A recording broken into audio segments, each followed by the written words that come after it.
Good evening mga kapuso. The struggle is real para kay Sparkle actor Allen Ansay matapos maapektuhan ng bagyong Uwan ang kanyang pamilya sa Camarines Sur. Pero dahil sa kanyang busy schedule, hindi pa makauwi ngayon si Allen sa kanyang hometown. Makichika kay Aubrey Carampel.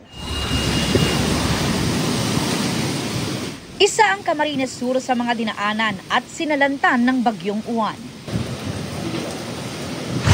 Kaya di na iwasang mag-alala ni Sparkle actor Allen Ansay, lalo't doon nakatira ang kanyang pamilya at malapit sa dagat ang kanilang bahay. Ginawa nila mama, nag-evacuate na sila. So lahat ng gamit namin inakyat na. Tapos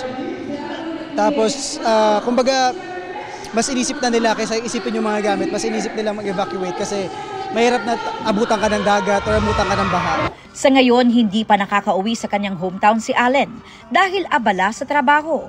Kahapon, nag-perform siya sa isang event na dinaluhan ng kanyang fans. Busy rin siya bilang isa sa hosts ng TikTok Clock.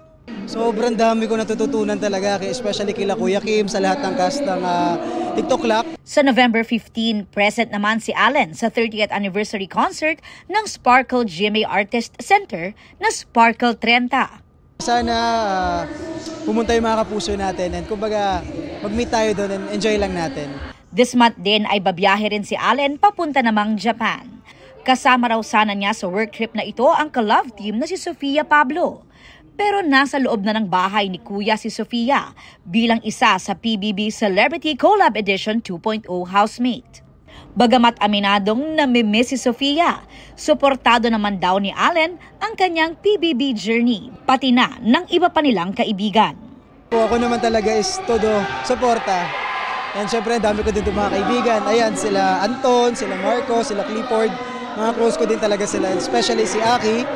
Talagang todo yung suporta ko sa kanya. Aubrey Carampel, updated showbiz happenings.